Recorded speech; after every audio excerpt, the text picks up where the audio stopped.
another Super Cup.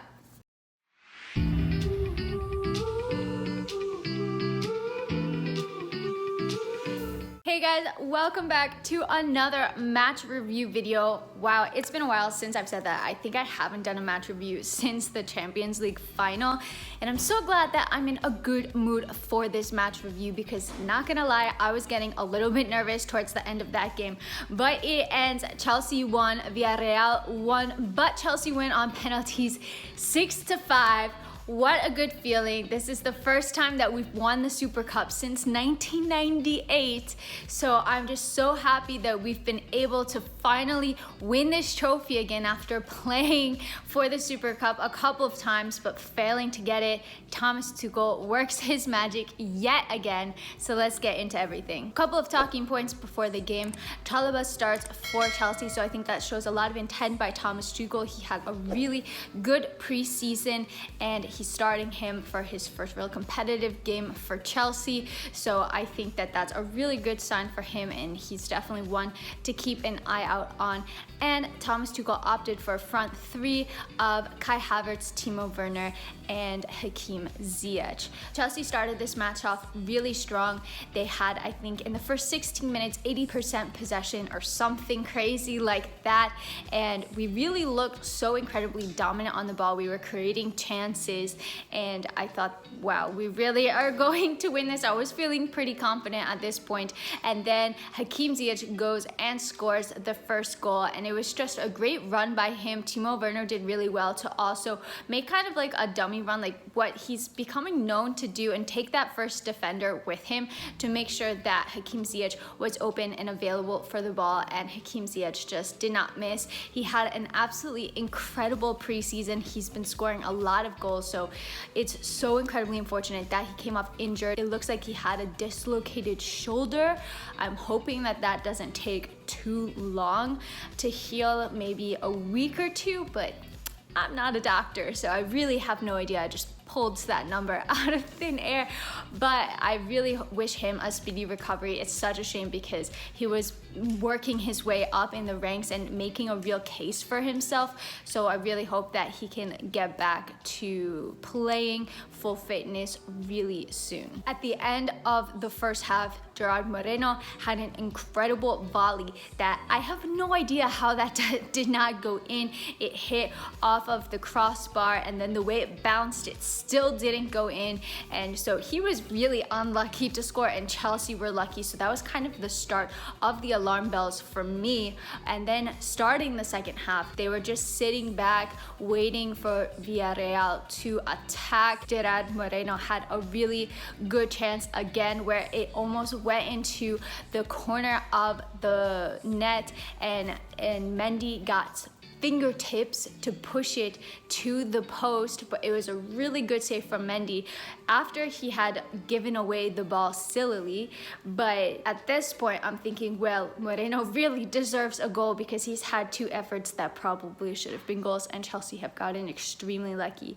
And sure enough, he goes and scores. Villareal absolutely deserved it. It was really frustrating because I felt that Chelsea absolutely dominated the first half, but then didn't dominate the second half and really just let them get back into the game. And after that, I felt like we do not look like scoring. And sure enough, we didn't. The game goes to extra time, which is not the best thing that you want ahead of the Premier League season, knowing that we play a game on Saturday. On the plus side, if you want to look at any positives, you're giving players more playing time.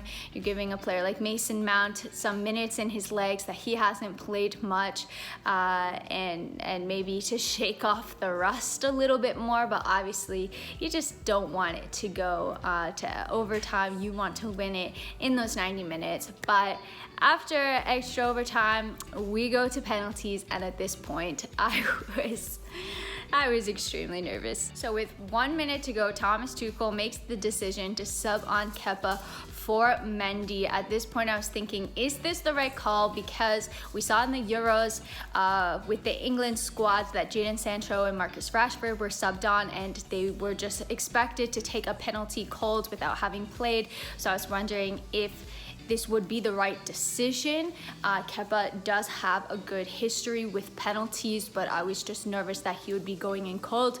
But Thomas Tuchel makes really intelligent tactical decisions, and they tend to pay off, and they definitely paid off today.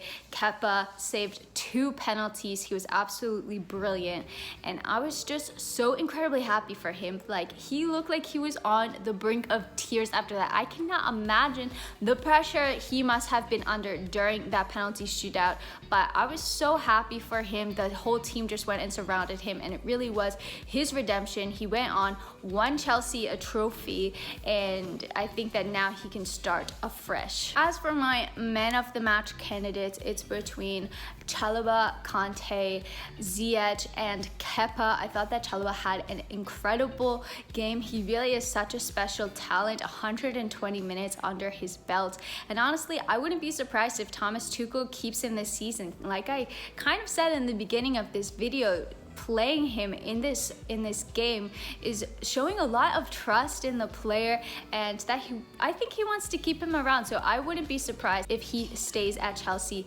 for the rest of this season, and he just looks so good. I was really happy for him. N'Golo Kante, I mean, he wasn't on the pitch for all that long, but when he was on the pitch, I just thought he looked so good. I felt like this guy is just a different breed, honestly. He is an incredible player. I think he walks into any team in the world. He's just that good. And he looked like he didn't even have a summer vacation. He didn't skip a beat. He looked so good. So I was really happy for N'Golo Kante to see him back to his best. He is just another level of human. Hakim Ziyech had to include him. He got the goal. Without him, Chelsea may not have scored. Who knows? Probably not. And I think that he's looked really good all preseason, and he was putting in some really juicy balls, and it was the kind of thing that you just wish that somebody would make a run into the box, and I think that Lukaku is going to fix that. So hopefully we can have some Ziyech-Lukaku link up once they're both ready to play. And then finally, my man of the match, I had to give it to Kepa, Mr. Kepa Arrizabalaga, because without him, Chelsea probably don't win. You never know what's going to happen, but he saves the 2 penalties. An immense amount of pressure was on his shoulders, and essentially he's the main man for Chelsea to ensure that they win the Super Cup. So my man of the match goes to Kepa. Chelsea go into this Premier League season being champions of Europe and winners of the Super Cup as well. So that is an absolutely amazing feeling, and I hope that we can build off of this momentum on Saturday and get a win against Crystal Palace. So I hope that you enjoyed this video. If you did, don't forget to drop it a like, subscribe to my channel. Literally have so much content planned now that this season is starting again, and let me know what you thought of the match, who was your man of the match, and all that good stuff. So thanks so much for watching, and until next time, I'm out.